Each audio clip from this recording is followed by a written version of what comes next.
Jadi sejak kecil saya itu memang sudah ada di lingkungan keluarga yang menganut kepercayaan. Jadi saya WNI asli, saya keturunan Kalimantan Barat, pernah berguru di Kalimantan dan di negeri Thailand. Gitu. Nah, kalau masalah jadi sulinggi Buddha atau resi Buddha itu tidak ada. Awal saya ingin menjadi sulinggi ini adalah untuk meningkatkan kesucian diri. Nah, tentunya ya saya luruskan, saya tegaskan ya tidak ada tuh istilah saya itu pendeta Buddha. Kalau di Thailand itu nggak ada istilah pendeta Buddha. Kalau saya benar-benar menekuni jalan Buddha, saya nggak akan jadi resi. Tentunya saya akan jadi biksu. Buddha itu adalah wujud respect saya kepada para guru saya di Thailand yang sudah menuntun, membimbing saya. Beliau-beliau itu menuntun saya yang dari agama Buddha itu yang ngongko itu juga tidak menggiring. Oh, kamu harus jadi biksu, tidak. Nabe napak saya, Ida Sri Empu Dharma Putra Ardana dari Gria Taman Toyamalet Antiga. Makanya Ida Nabe pas lihat saya itu datang udah nggak heran lihat orang Tionghoa mau jadi sulinggi.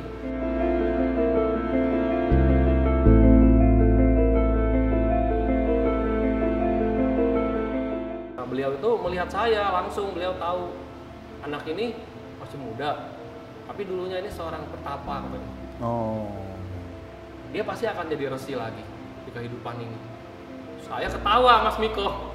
Saya ketawa terbahak-bahak. Saya bilang, apa urusannya perjalanan saya ini kan sebagai seorang penyembuh healer dari tradisi Kalimantan jadi tatung. Jauh berbeda dengan jadi resi, saya nggak kebayang gitu.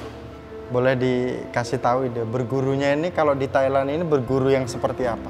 Sama seperti di Bali. Kalau satu saat nanti Ida ke Thailand ada upacara besar, Ida mungkin udah nggak akan pakai baju suling ke Thailand, pasti akan berbusana sulinggi Nusantara ketika masuk ke dalam Hindu yang sesungguhnya lewat bimbingan guru. Kita sadar bahwa Hindu itu adalah sumber ilmu pengetahuan. Itulah luar biasa. Luar biasanya. Semua yang kita lihat di luar, wih keren. Di dalam Hindu ya udah ada gitu.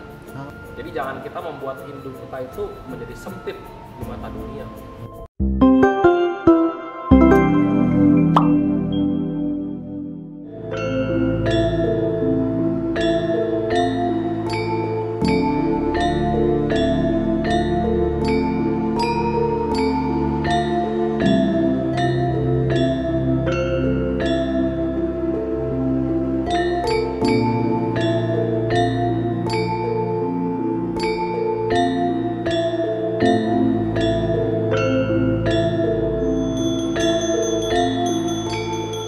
Om Swastiastu, Rahayu pemirsa Hindu Channel. Banyak yang menanti Hindu Channel dan juga ada yang komen di Hindu Channel baik di Instagram, Facebook, TikTok dan juga YouTube. Untuk Hindu Channel bisa meliput atau bisa diskusi, mencari pengetahuan kepada sulinggi-sulinggi yang ada di Indonesia. Tentu saja karena Hindu Channel berada di Jakarta dan Hindu Channel berusaha untuk komunikasi dengan beberapa sulinggi yang ada di Jakarta, dan Astungkara kami mendapatkan tuntunan dan juga karma untuk bisa bertemu dengan salah satu sulinggi yang ini setelah kita cek-cek di media sosial sempat viral. Ada yang menyampaikan bahwa sulinggi Buddha, sulinggi Thailand, kemudian banyak sekali pandangan-pandangan, dan hari ini kita Hindu Channel akan sedikitnya mencari pengetahuan, pengalaman spiritual, kemudian pengetahuan-pengetahuan tentang agama, sehingga beliau sampai saat ini bisa menjadi sulinggi. Dan hari ini kita berada di Gria Taman Narada Muni Dharma bersama dengan Ida Sri Empu Dharma Putra Sidi Buana. Tastu, Ida. Astu. Astungkara, Ida bisa sampai. Lumayan Ida perjalanan. Ya, kalau belum pernah kesini pasti muter-muter dulu muter-muter. ya. Tapi aksesnya lumayan bagus ide karena deket langsung di jalan raya kan gitu. Iya, karena di Jakarta Pusat kita ini. Okay. Ide, izin Miko kami dari Hindu Channel untuk mengetahui proses perjalanan spiritual. Oh, Sebelum ngomongin tentang perjalanan spiritual, izin bertanya kapan terakhir di Bali? Ke Bali ini Ke Bali ya Desember lalu. Desember lalu. Acara pediksaan kita secara tradisi Hindu Nusantara Bali ya. Pada saat itu rombongan itu? Kita ada 6 mobil. 6 mobil itu ada umat dari keluarga besar di Jakarta, ada yang dari Singapura. Jadi umat-umat itu yang bisa hadir di acara itu ya. Ide ampura nih Miko pakai bener nggak nih pakai bahasa Cina atau bahasa Thailand atau bahasa Bali atau bahasa Jawa atau bahasa Indonesia nih? Indonesia gitu. Kalau pakai bahasa Thailand bingung deh orang. Bingung. Saya juga bukan yang lancar sekali bahasa Thailand gitu ya. Tapi sedikitnya lancar atau lancar banget kalau nih? orang ngomong bisa dengar. Bisa dengar. Bahasa-bahasa umum bisa. Membalasnya? Iya bisa juga. Bisa juga. Sedikit, ya. Kalau Miko ada orang yang menyampaikan bahasa Bali, bingung jawabnya.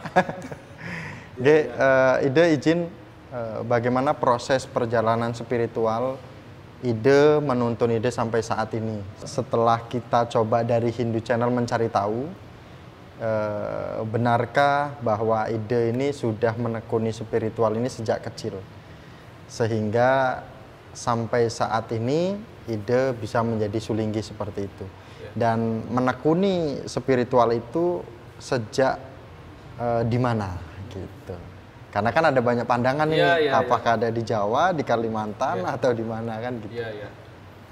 Jadi begini Mas Miko, saya tuh menekuni spiritual sudah kelas 6 SD. Kelas 6 SD ya, berarti umur 12 tahun. 12 tahun. Ya.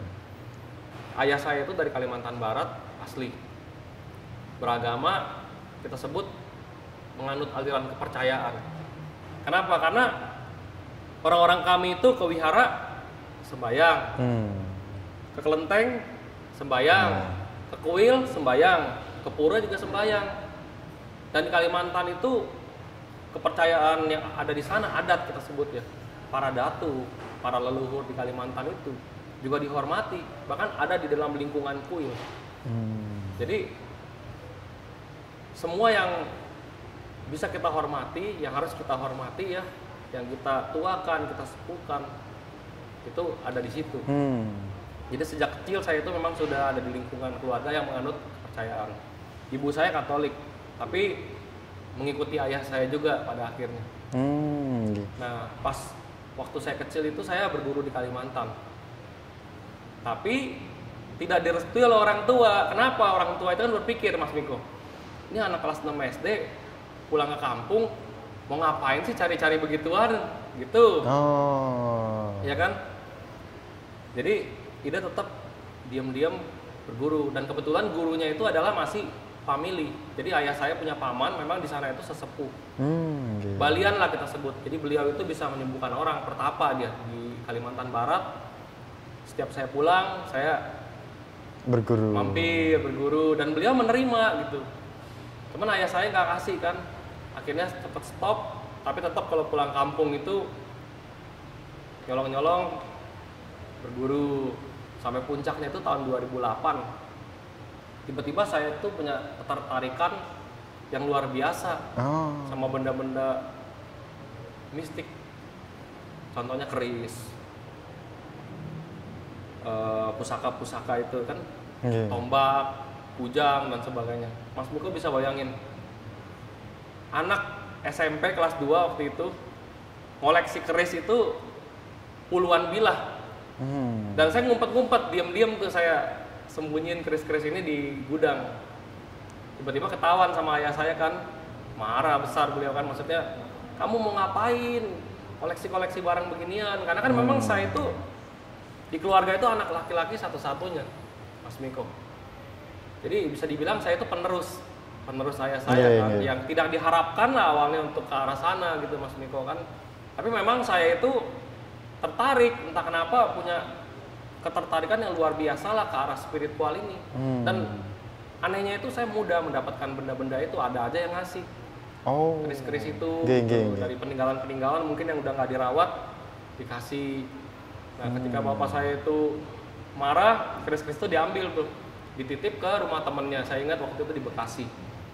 Jadi beliau itu juga seorang balian Cina, disebut tatung. Tatung itu adalah balian Cina, orang yang bisa dirasuki oleh roh leluhur, punya kemampuan untuk mengobati orang. Jadi teman bapak saya itu cuma ngomong, kok anaknya ini memang punya bakat dan memang punya jodoh sama leluhur. Sekarang bisa kita batasi, kita tutup. Tapi ada waktunya nih, nanti akan nggak bisa dibendung lagi. Itu bapak saya bilang, ya udah kalau bisa ditutup, tutup dulu istilahnya. Jangan kasih dia ke arah sana, kalau bisa kan usaha. Nah, aman-aman aja. Jadi ide itu sekolah, ambil jurusan pariwisata. Udah nggak kepikir ke arah sana, Mas Miko. Oh, ngambil jurusan pariwisata. Pariwisata, iya. Kan rencananya kan di pariwisata kan kali aja bisa usaha ya, dunia pariwisata ini. Sampai masuk kelas 2 SMIP pariwisata, saya sakit parah. Itu tahun 2012. Saya sakit parah. Itu saya makin kurus badannya sampai tinggal 46 kilo. Nanti mungkin Mas Miko ada fotonya, minta bisa foto. tampilin nanti. Itu pas saya ke dokter itu saya divonis sakit TBC, tuberkulosis di tahap yang udah cukup parah. Dimana paru-paru kanan saya itu udah tipis. Jadi dianjurkan oleh dokter harus minum obat selama 8 bulan. Nah, disitulah tuh saya merasa saya itu mencapai titik yang kosong. Saya nggak pernah ngerokok, hidup saya sehat, kok saya harus sakit segitu parah lagi. Di saat itu kan masih bujang ya, masih labil ya istilahnya kan, masih gitu Mas Miko ya. Saya betul-betul frustasi. Saya minum obat dokter selama 1 minggu. Saya itu nggak bisa nelan obat, jadi saya gigit. Memang nggak bisa nelan gitu, harus digigit. Obat TBC itu rasanya asem banget, parah banget itu rasanya kan. Saya seminggu minum nggak tahan. Saya bilang sama ibu saya, Bu, saya udah nggak tahan. Kalau begini caranya nih, saya buang aja obat ke tong sampah. Saya buang. Ibu saya nangis. Beliau cuma bisa berdoa setiap hari pada Tuhan, pada para dewa, para leluhur, ya semoga jalan saya ini dibuka. Akhirnya saya izin, boleh nggak saya menenangkan diri? Saya pergilah ke kuil-kuil, istilahnya kan kalau di Bali tirta yatra ya, dharma yatra. Keliling, sembayang ke tempat-tempat suci yang awalnya itu di area sekitaran Jakarta, Bandung, masih di dalam kota lah. Masih belum dapat kedamaian juga gitu loh. Karena mungkin yang saya cari ini agak sedikit berbeda ya Mas Miko dari orang biasa gitu kan. Akhirnya saya balik ke teman papa saya yang balian itu yang saya sebut. Beliau cuma bilang, ini udah waktunya. Coba deh kalau bisa berpasrah, melepas, nanti dibuka istilahnya itu. Kalau kita ada itu namanya di Kaikuang. Kaikuang itu dibuka. Tubuh ini dibuka agar bisa menerima leluhur yang akan mendampingi kita gitu, yang nantinya akan tubuh ini tuh digunakan untuk tolong orang. Akhirnya kan bapak dan ibu saya ngelihat daripada begitu, ya udah coba dulu. Nah di situ setelah dibuka di Kaikuang, kita ada puasanya namanya vegetarian. Vegetarian itu kurang lebih selama 1 bulan. Mensucikan diri sampai puncaknya di mana itu betul roh leluhur itu masuk ke dalam badan kita. Nah itulah disebut sebagai tatung. Tatung itu budaya Kalimantan, Mas Miko. Ya, jadi itu adalah mediator antara tubuh ini yang akan dirasuki oleh roh leluhur yang nantinya akan punya kemampuan untuk mengobati orang. Seperti itulah ya balian ya kita sebut ya kalau di Bali ya. Akhirnya saya jadi perlahan-lahan saya mulai mendapat tuntunan untuk mengobati orang, dan yang aneh tuh orang datang ke rumah. Jadi gereja ini dulu tuh rumah pribadi. Gitu ya. Jadi datang ke sini. Cari ayah saya, kok saya mau minta tolong. Tolong ke siapa? Anaknya. Lah, tahu dari mana anak saya bisa begini? Orang juga baru jadi. Saya dapat mimpi, saya sakit, saya harus berobat ke sini. Saya obatin. Makin banyak umat, makin banyak orang yang datang. Dari pertama satu meja kecil dan sampai akhirnya dibangun menjadi kuil awalnya. Nah, seiring berjalannya waktu, ketika saya ngayah melayani orang dengan penyembuhan, itu belum final Mas Miko. Saya itu penuh dengan ketertarikan yang begitu dalam spiritual itu, sudah saya tidak bisa jelaskan lagi dengan kata-kata. Saya merasa masih ada something, masih ada sesuatu yang harus ada yang saya cari lagi. Bukan kesaktian, bukan sebuah kehebatan, bukan, tapi perjalanan menuju ke arah kesucian. Nah, 2012 akhir saya izin sama orang tua saya, boleh gak saya ke Thailand? Orang tua saya bilang, ibu saya dong, kenapa mau ke Thailand? Saya bilang, saya mau berburu, mau cari, kalau di sana kan taunya biksu ya, mau cari biksu, mau cari guru di sana gitu. Sampai akhirnya saya diizinkan. Pertama kali tuh saya ke Thailand tuh 1 bulan keliling. Di sana namanya wat. Wat itu adalah kuil. 1 watt, 2 watt keliling. Sampai akhirnya saya menemukan guru pertama saya. Itu adalah seorang resi. Jadi itu resi dari Hindu ya, bukan dari Buddha. Beliau adalah Pu Resi Sompit Yan Muni namanya. Sudah berpulang tahun 2021 lalu. Nah, beliau itu melihat saya langsung, beliau tahu anak ini masih muda, tapi dulunya ini seorang pertapa katanya. Dia pasti akan jadi resi lagi di kehidupan ini. Saya ketawa Mas Miko. Saya ketawa terbahak-bahak. Saya bilang, apa urusannya perjalanan saya ini kan sebagai seorang penyembuh, healer dari tradisi Kalimantan jadi tatung. Jauh berbeda dengan jadi resi, saya nggak kebayang gitu loh. Paling yang saya kebayang itu kan saya berguru sama beliau, ya meditasi, nggak akan berpikir untuk jadi resi, duduk jadi resi. Lanjut, saya berjalan lagi, cari lagi 1 guru, dapat guru dari agama Buddha. Longho di sana gelarnya, itu adalah biksu senior. Beliau juga bilang, kamu ini punya bakat spiritual dan direstui oleh leluhur. Kamu pasti ada waktunya untuk melayani. Nanti ketika kamu masuk umur 30-an, kamu akan tahu. Beliau bilang seperti itu. Itu saya juga awalnya percaya nggak percaya ya Mas Miko, namanya kan hanya ramalan seperti itu kan. Tapi seiring berjalannya waktu, pas saya pulang dari Thailand, itu memang seperti dihantui setiap malam. Kayak kepingin balik lagi. Kode alamnya selalu. Akhirnya saya balik lagi. Itu per 2 bulan sekali itu saya pasti balik ke Thailand. Itu cari Mpu Resi itu, beliau ajari. Pertama itu adalah kebatinan, pengobatan, mantra-mantra, obat-obatan, ya, dan sedikit mantra-mantra Hindu itu diajarin. Jadi saya itu meresap ajaran itu dengan mudah gitu loh. Kalau saya cerita nanti dikiranya kan berlebihan, sombong. Tapi beliau sendiri yang mengatakan begini, kamu belajar nggak sampai 2 tahun, kamu pasti akan saya tabiskan, saya tapak jadi resi. Karena memang kamu itu gampang, kamu belajar itu mudahlah meresap gitu loh. Karena itu seperti mengingatkan ingatan-ingatan di masa lalu yang pernah kita lalui, dan akhirnya itu tinggal diisi lagi. Nah, dari cerita sampai saat ini tuh menarik gitu. Namun ada momen di mana saya kecil itu ketika melakukan pembelajaran ritual atau spiritual itu, kebayang nggak sih kalau ternyata ritual itu menuntun ke saya ini Hindu nantinya gitu. Bagaimana nih? Ada bayangan nggak dulu pas waktu belajar spiritual nih? Nah, apakah memang tuntunan saya akan ke Hindu, kan kita nggak tahu gitu. Kan begini Mas Miko ya, kayak di Kalimantan, kita itu berdoanya tuh kemana? Nggak ada altar ya, pratima atau rupang-rupang sebagus ini, nggak ada. Itu alam, batu besar, pohon keramat. Jadi langsung ke alam. Di sana itu identik kalau berdoa itu ada kemenyan, sesajen, dan beras kuning. Kan mirip seperti saudara umat Hindu Keharingan ya. Itu di Kalimantan itu seperti itu adatnya. Kita nggak kepikir, akan larinya itu ke Hindu. Nggak kepikir, ya kita pikirannya jalan spiritual, yang penting kita bagaimana bisa bantu orang, itu Mas Miko. Ya kan, jadi pas mencapai puncaknya itu di Thailand ya, saya kembali bolak-balik, tahun 2014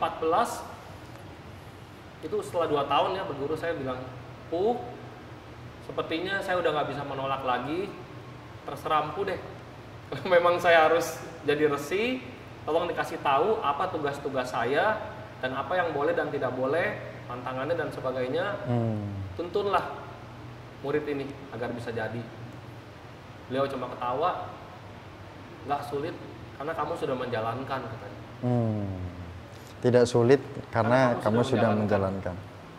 Saya bilang mohon tuntunan dari Empu agar murid ini bisa selalu di jalan Dharma. Dia cuma ketawa, saya ini hanya membuka jalan, katanya. Tapi kelak pertemuan kita itu tidak abadi.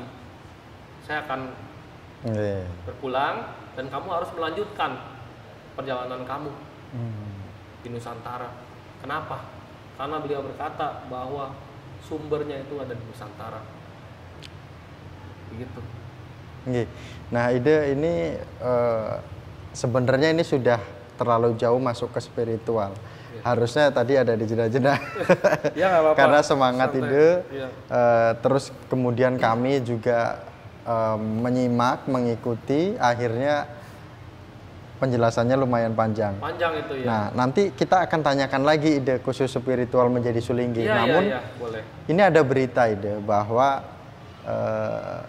ada sulinggi Buddha yang tinggal di wihara. Kemudian ini sulinggi Thailand gitu. Sulinggi yang bukan asli Indonesia seperti itu. Nah, bagaimana ide menanggapi hal ini? Tanggapan ini tentu saja dari meluruskan hari ini gitu. Benarkah seperti itu kan gitu ide? Jadi kalau dibilang saya orang luar atau sulinggi impor katanya. Mungkin itu kan saudara-saudara kita tidak tahu. Ya Mas Miko, dan hanya mereka membaca berita itu kan dari judulnya. Tahu sendiri kan di media sosial orang kasih judul itu kan asal aja, yang penting viral. Saya WNI asli Mas Miko, apa perlu lihat KTP-nya nih? Jangan. Jadi saya WNI asli, saya keturunan Kalimantan Barat, pernah berguru di Kalimantan dan di negeri Thailand. Gitu. Nah, kalau masalah jadi sulinggi Buddha atau resi Buddha itu tidak ada, Mas Miko. Agama Buddha, pemuka agamanya adalah biku atau biksu. Kita tahu kan ciri khas biksu ya, Mas Miko ya. Kalau yang namanya resi itu tentu dari Hindu, Mas Miko. Guru saya, Resi Sompit itu adalah aliran Siwa di sana. Tapi memang praktiknya itu dari Hindu dan Buddha itu sudah melebur di sana. Jadi kalau Mas Miko ke Thailand nih ya, nanti Hindu Channel nih syuting di Thailand. Astungkare. Ya. Nah, di sana begitu mendarat di kota Bangkok, di sentral, di pusat, jantung kota Bangkok, itu kuil Siwa besar sekali. Di depan mall perbelanjaan terbesar. Terpampang jelas itu. Trimurti, Ganesha, Dewi Laksmi, Dewi Uma terpampang jelas, dan Brahma yang paling terkenal. Jadi di sana itu umat Buddha, umat Hindu itu ya boleh aja sembahyang semuanya, itu tidak dibeda-bedakan gitu, Mas Miko. Nah tentunya ya saya luruskan, saya tegaskan ya tidak ada tuh istilah saya itu pendeta Buddha. Kalau di Thailand itu nggak ada istilah pendeta Buddha. Kalau saya benar-benar menekuni jalan Buddha, saya nggak akan jadi resi. Tentunya saya akan jadi biksu. Gitu, karena saya memilih jalannya itu ke arah Hindu, makanya saya jadi resi dulu. Dari budaya Thailand, Mas Miko. Dari Thailand baru kembali ke Nusantara, disempurnakan kembali. Ide nih, karena ngomongin berguru di Thailand, boleh dikasih tahu ide bergurunya ini kalau di Thailand ini berguru yang seperti apa? Sama seperti di Bali. Yang pertama itu kan meditasi yoga dulu, udah pasti itu ya, untuk kekuatan di dalam diri kita dulu ya, untuk pengendalian diri udah pasti. Sila atau yang kita sebut sebagai kan aturan-aturan di perguruan itu pasti dari guru ada ke muridnya. Ya, terus mantra-mantra, terus ilmu pengobatan, herbal, semua dan sebagainya, sama seperti di Bali, upacara-upacara, pemberkatan gitu. Sama Mas Miko, sebetulnya nggak ada bedanya. Kemudian berguru beda budaya dikit. Beda budaya dikit. Nah, ini kita menarik dari penjelasan ide yang awal bahwa sampai di tahun sekitar di mana keterpurukannya seorang putra satu-satunya dari ibu dan juga bapak sakit seperti itu pasti dan hampir menyerah dari ide juga. Tentu saja bagaimana perasaan seorang orang tua merestui anaknya untuk menjadi seorang sulinggih, kan gitu ide. Karena proses untuk menjadi sulinggih itu kalau yang benar-benar diikuti dengan, apalagi sampai berguru ke Thailand, kemudian di Kalimantan dan juga berguru ke Bali, itu kan prosesnya lumayan lama. Kalau ide melihat dari prosesnya pada saat ide terpuruk dan sakit, sehingga orang tua itu merestui, ini bagaimana itu? Ya, ketika saya sakit parah ya Mas Miko ya, ini kan namanya pengobatan spiritual ini ya bersifat tidak kelihatan, beda sama dokter ya. Jadi bisa dibilang kalau saat itu saya mengikuti jalannya sembuh, ya sembuh dengan cara ngayah yang kita ceritain tadi di awal. Kalau andai kata mungkin karma saya itu kehendak lain, ya mungkin jalan gitu ya Mas Miko ya. Disitulah orang tua saya itu belajar ikhlas. Karena kenapa Mas Miko?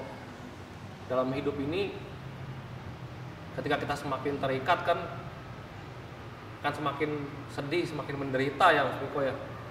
Ditambah dia melihat kan anaknya itu kan kok makin hari makin kurus. Mas Miko tahu gak saat saya sakit itu panas saya diukur 40 derajat pakai termometer setiap malam begitu. Tapi sayanya masih bisa jalan-jalan ke sana ke sini.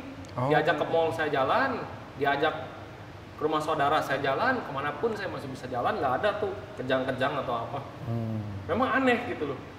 Jadi dari sanalah orang tua saya itu belajar menerima. Oh iya, kalau memang sudah perjalanan karma anak ini seperti ini, ya kita orang tua harus mendukung, merelakan, bukannya malah mengekang, nantinya kan akan berdampak tidak baik. Kita memang merencanakan. Orang tua mana sih Mas Miko yang nggak berharap anaknya tuh jadi pengusaha sukses? Apalagi kan saya tuh anak laki-laki satu-satunya, ayah saya tuh kontraktor. Ya pasti beliau berharap saya meneruskan beliau dong. Pasti itu Mas Miko kan dengan usaha yang sudah dibangun. Tapi ternyata kan perjalanan karma setiap orang itu berbeda. Kita punya mungkin kita menitis lahir itu memiliki tugas. Itu yang kita tidak bisa samakan antara saya, mungkin Mas Miko punya tugasnya berbeda ya. Itu. Jadi beliau itu mengikhlaskan sejak dulu. Kemudian ide pada saat itu kalau ide membayangkan sampai ide saat ini bisa, karena kemarin Miko diskusi sama bapak, diskusi sama ibu juga. Dia udah cerita banyak pasti beliau ya. Sudah cerita banyak. Namun yang di luar dari pikiran saya adalah kok bisa seikhlas itu, gitu. Ini anak satu-satunya loh.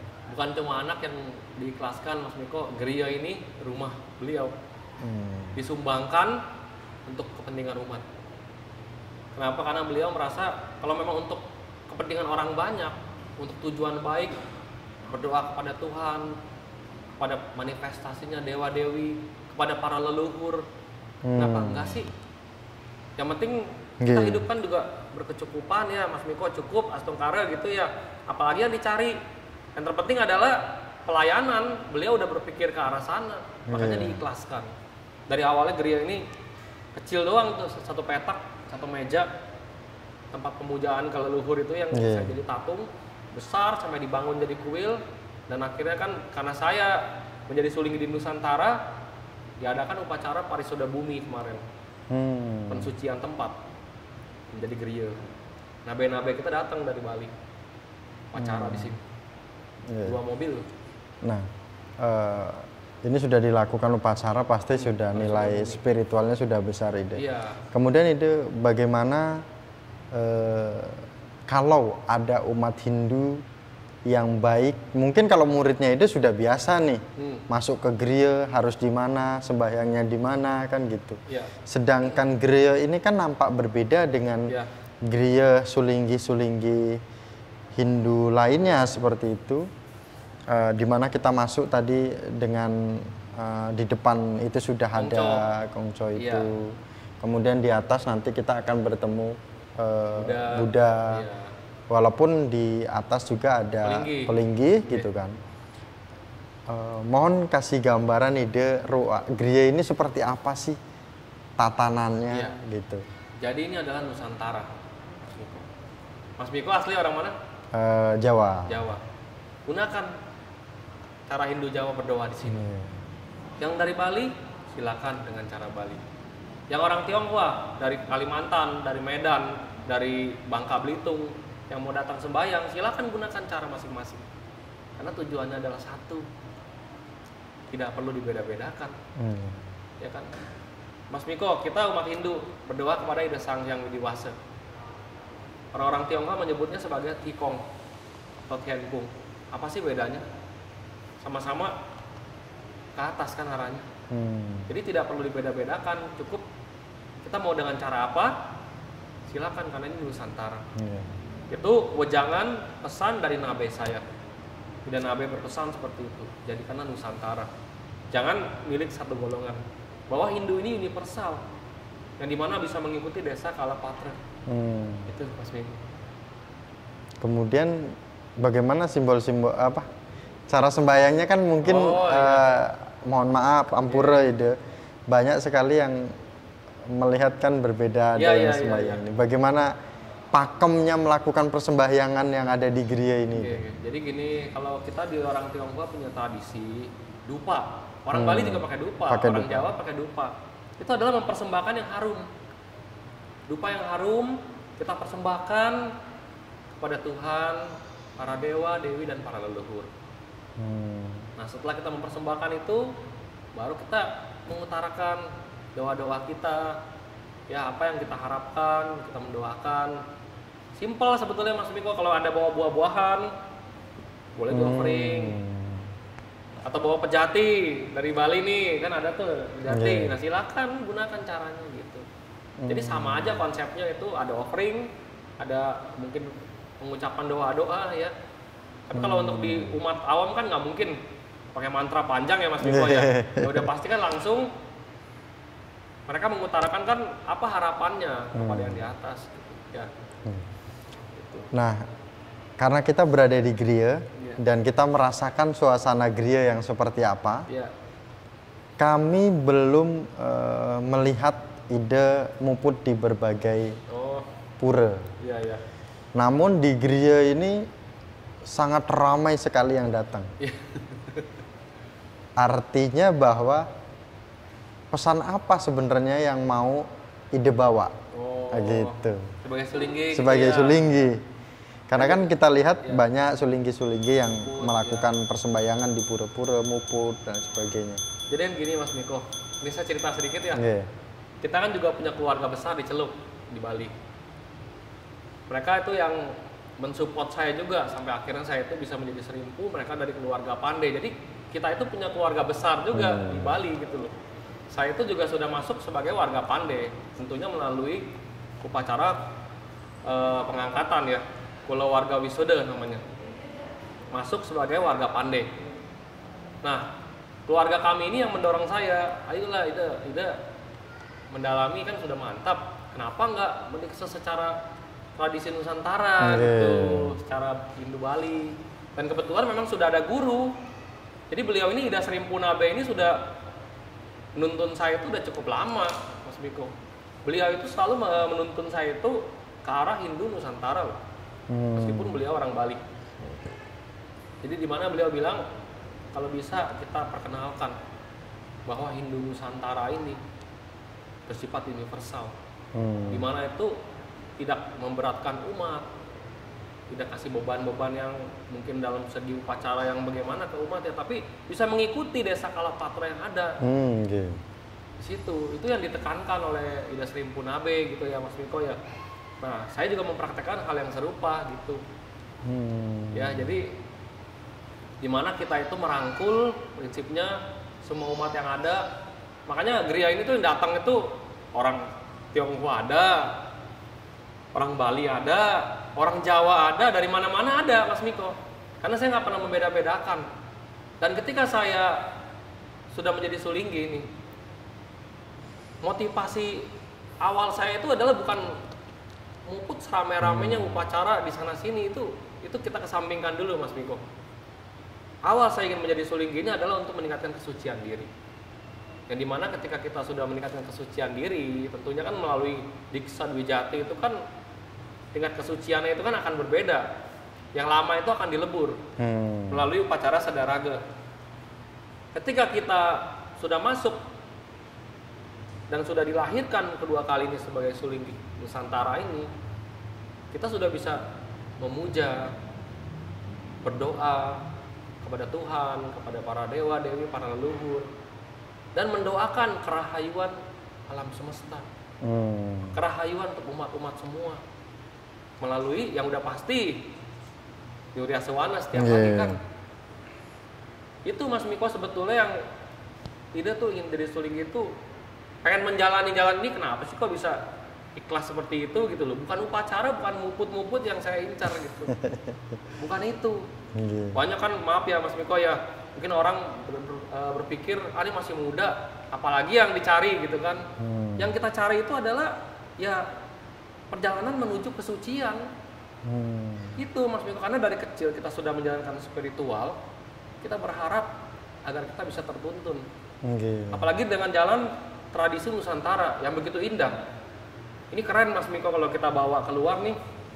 Kalau satu saat nanti Ida ke Thailand, ada upacara besar, Ida mungkin udah nggak akan pakai baju sulinggi Thailand, pasti akan berbusana sulinggi Nusantara. Dengan bangga kita perkenalkan di sana. Ya ini serimpu, ya kan? Inilah serimpu dari Nusantara gitu, seperti ini gitu. Sebenarnya kalau tadi menyinggung masih muda, udah jadi sulinggi, mungkin banyak anak-anak muda juga yang mikir, saya nggak mau jadi sulinggi lah, ngapain saya mau jadi sulinggi gitu. Bahkan kan. Mungkin dia pindah agama. Pindah agama. Ya, gitu. itu yang Mas Miko ya sangat disayangkan. Jadi mungkin karena judul-judul berita yang terlalu berlebihan, jadi sana sini ya kita diamin aja, kan ada waktunya nanti kan waktu yang menjawab kebenaran ini ya, itu Mas Miko ya. Nah kemudian ide kalau umat yang hadir ke sini kebanyakan itu kegiatannya seperti apa? Kalau umat yang hadir ke sini ya kebanyakan itu memohon diberkati, blessing kalau kita bilang di sini. Datang misalnya ide mungkin beliau ini sedang sakit. Nah kalau di Bali kan biasa melukat ya, Mas Miko. Nah kalau kita ini juga kurang lebih sama seperti itu, dibersihkan ya, didoakan agar mendapatkan kesembuhan. Atau mungkin kurang lancar nih, mohon didoain lah ide gitu. Datang dia nanti, ya kita doakan apapun yang umat minta selama itu tujuannya baik, kita berikan pemberkatan itu. Yang penting jangan tujuannya melenceng gitu. Berarti Indu Channel hari ini meminta untuk diberkati. Ya pasti. Gitu. Doakan gitu. Nah kemudian ide kami akan melakukan penekanan lagi dari Kalimantan. Ya, Kalimantan Barat. Keturunan Kalimantan Barat. Keturunan dari Kalimantan Barat. Kemudian tinggal di Jakarta Pusat. Berguru di Kalimantan dan Thailand, kemudian dan Bali. Ya kalau cerita yang perjalanan Thailand belum selesai nih Mas. Belum selesai. Sebenarnya kita kelilingnya itu panjang loh. Mungkin kita nggak akan bisa ceritain di episode ini, panjang sekali Mas. Itu untuk khusus yang berguru di Thailand nanti kita kemas selanjutnya. Iya, Karena panjang sekali tuh perjalanannya. Arti dari perjalanan ini, apa yang mau ide sampaikan? Melakukan perguruan yang sangat tidak lagi bukan jauh ini ide. Yang cukup seharusnya kan ya udahlah di Bali aja, di Jawa saja. Nah, perjalanan apa ini menurut ide ini, leluhur mana nih yang menuntun kan gitu? Mas Miko, ini saya bukan pakai cocokologis ya, tapi saya pernah baca dalam sejarah, pernah dengar gak para resi-resi dulu itu yang datang menyebarkan ajaran Hindu, ajaran Buddha itu dari luar datangnya. Ada yang dari pendeta Buddha datang, sudah didiksa secara Buddha, dia kemudian didiksa kembali secara Siwa dan akhirnya menyebarkan ajaran Siwa di Nusantara ini ya. Jadi memang perjalanan spiritual khususnya di dalam Hindu itu ya begitu luas. Mungkin dalam kehidupan kali ini kita nggak akan habis mempelajari ini semua, Mas Miko. Sekalipun dari bayi, tapi kan nggak mungkin ya. Tapi kalau kita patokannya dari bayi belajar sampai kita mungkin tutup usia, itu nggak akan habis. Hindu itu luar biasa. Jadi ketika Ida belajar begitu banyak ya di luar sana itu, ketika masuk ke dalam Hindu yang sesungguhnya, lewat bimbingan guru tentunya, kita sadar bahwa Hindu itu adalah sumber ilmu pengetahuan. Itulah luar biasa. Luar biasanya. Semua yang kita lihat di luar, wih keren. Di dalam Hindu ya udah ada gitu. Memang udah ada, nah akhirnya terjawab. Contoh kayak saya dulu pas sakit itu kan paru-paru. Guru saya itu ngajarin suruh meditasi, pernapasan. Tarik, tahan, hembuskan. Ang, umang, pranayama. Tapi kan beliau tidak menyebutkannya sebagai pranayama. Ketika saya di Hindu, terjawab. Oh begitu. Pantas saya bilang. Kok begitu luar biasa ya? Gitu Mas Miko. Itu contoh kecil. Belum yang lain-lain lagi loh, kalau dibabarkan nggak habis-habis. Ya. Nah, Ide, mohon bisa dijawab Ide secara secara ya. Baik itu agama, baik itu kepercayaan, baik itu secara keyakinan. Ide selalu memposting kegiatan-kegiatan ritual yang ada di Griya. Iya.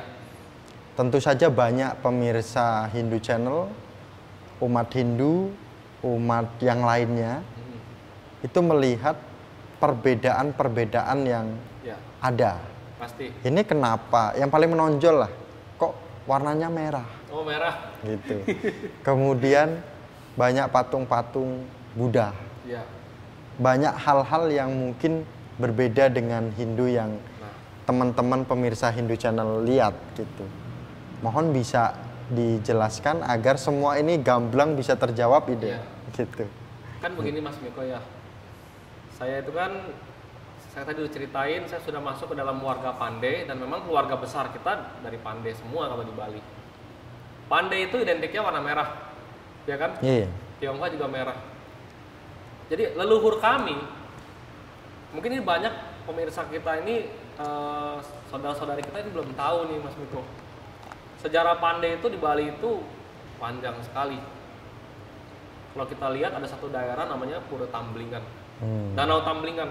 Yang di sana itu ada Pura Pandey, Tamblingan, dan di atasnya itu ada Pura Endek, Kongco. Jadi leluhur kita dengan leluhur Pandey itu sudah bersaudara sejak dulu, Mas Miko. Saling melengkapi, abang adik kalau disebut. Makanya Ida Nabe pas lihat saya itu datang, udah nggak heran lihat orang Tionghoa mau jadi sulinggi.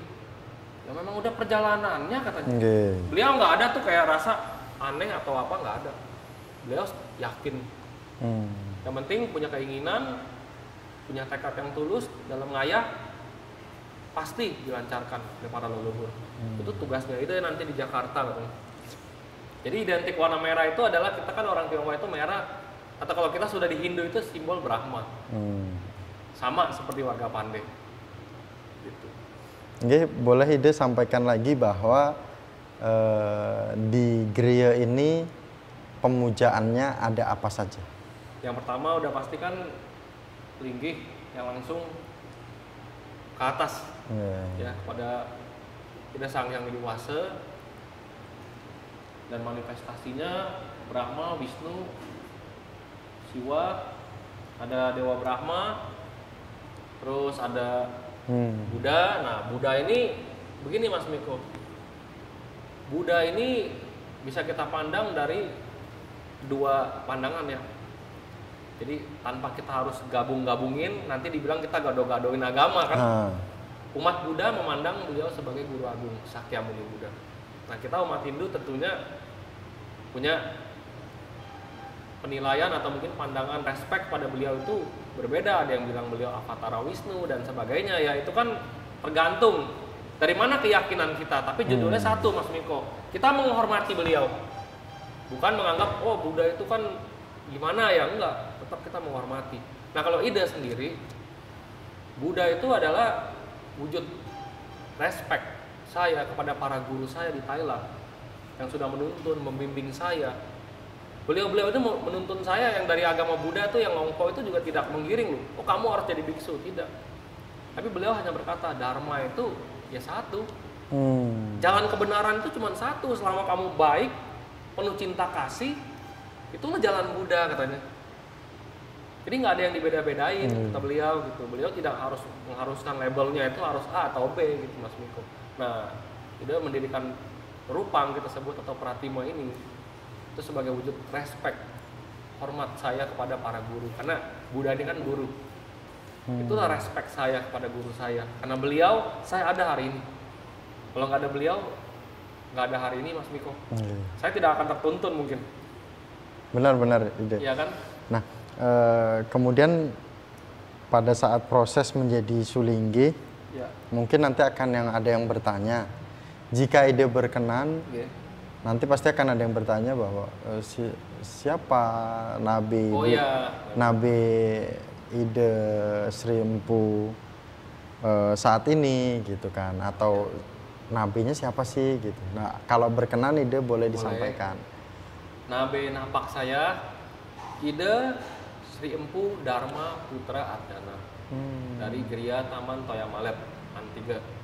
Nabe Waktre Ide Sri Empu Dharma Sidi Gria Taman Angsoka di Lap-Lapan. Nabe Saksi Ide Sri Empu Saiwa Dharma Raksaka dari Gria Linggar Suci Jugomas.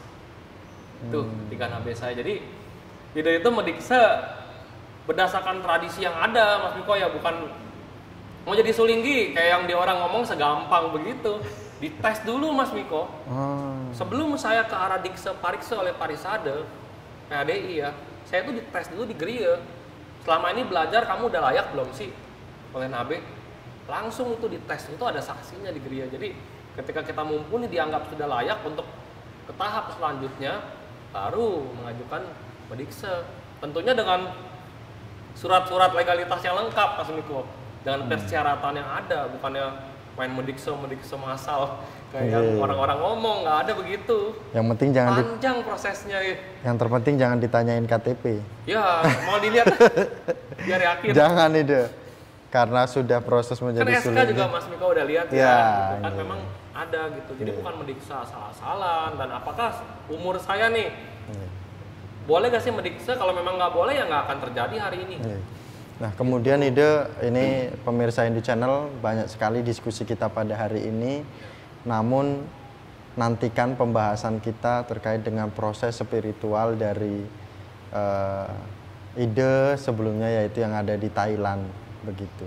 Kemudian kami ingin mendengarkan sedikit apa sih yang ingin disampaikan harapan ide ke depan oleh orang-orang yang akan menekuni spiritual, oleh generasi Hindu yang sedang ajak berada di Hindu. Bagaimana kita menyikapi perkembangan zaman dan bagaimana kita melakukan ritual di zaman-zaman yang sudah berkembang itu. Kalau menurut ide, karena ini banyak anak muda yang menyaksikan tentu saja. Jadi kita ini sebagai umat Hindu, kita tahu yang namanya Trikaya Parisuddha, ya kan? Tapi jangan hanya Trikaya Parisuddha itu diucapkan saja, Mas Miko.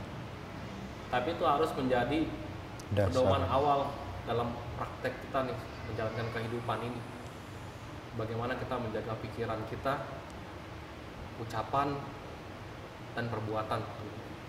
Kalau kita berpikir yang baik, maka otomatis kata-kata kita juga kita akan cerna. Kalau kita akan mengucap yang tidak baik menyakiti Mas Miko, kita akan ngerem nih pasti gitu kan. Dan berbuatnya juga pasti yang baik. Ketika kita bisa menanamkan itu Mas Miko, bukan hanya teori-teorinya aja nih yang dibahas ya. Astungkara pasti kita akan menemukan esensinya. Menjadi Hindu itu sebetulnya tidak rumit. Tidak serumit yang seperti orang bayangkan, oh Hindu itu adalah agama yang penuh ritualistik. Ingat, budaya dengan agama itu memang saling berkolaborasi ya. Contohnya di Bali. Tapi budaya ini kan setiap daerah punya budaya yang berbeda, Mas Miko. Jadi Hindu ini bukan punya satu golongan A, golongan B. Hindu ini universal. Inilah sanatana dharma. Inilah sumber pengetahuan. Melalui ajaran Hindu, kita rajin baca kitab suci, kita akan tahu di sebelah ada apa sih, di kiri, di kanan ada apa sih. Ketika kita dengar dari tetangga kita itu mungkin dia mengajarkan A, ketika kita buka Weda, di Weda ada, udah nggak asing lagi. Dan lebih amazing lagi ya Mas Miko ya, murid-murid di sini kan dari lintas agama ya, yang berguru bukan berguru agama sebetulnya ke sini, mereka itu mencari jalan spiritual. Ketika saya kasih beberapa sloka Weda itu, beliau itu ngomong, oh ternyata terjawab, udah ada ya di Hindu. Ya saya bilang, bukannya saya mau narik kamu masuk Hindu ya, tapi ya itulah kekayaan Hindu. Jadi jangan kita membuat Hindu kita itu menjadi sempit di mata dunia. Mari kita melihat secara global. Jangan kita itu menjadikan Hindu kita itu sempit dan pada akhirnya itu hilang dimakan zaman. Tapi Hindu itu harus semakin berkembang. Itu Mas Miko, jadi harus semangat. Sip semua ide. Nggih, pemirsa Hindu Channel. Inilah diskusi kita bersama dengan Ide Sri Empu Dharma Putra Siti Buana. Khususnya diskusi yang ada di Griya Taman Narada Muni Dharma. Ini pemirsa Hindu Channel pasti akan akhirnya terjawab sudah apa yang viral di media impor ya? Bukan impor.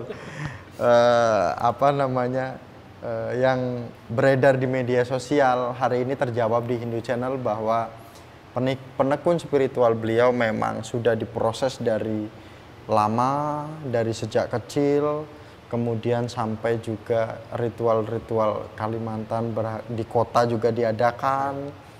Nah, dan beliau bukan dari Thailand, berguru di Thailand ya, tapi beliau bukan asli dari Thailand. Dan suasana griyanya memang seperti ini yang pemirsa Hindu Channel sudah saksikan. Dan jangan lupa untuk dukung terus Hindu Channel, subscribe terus Hindu Channel, dan nantikan diskusi kita bersama dengan ide topik-topik di selanjutnya. Dan kami tutup dengan Paramasanti ide pada hari ini. Paramasanti, Om Santi Santi Santi. Om semua ide.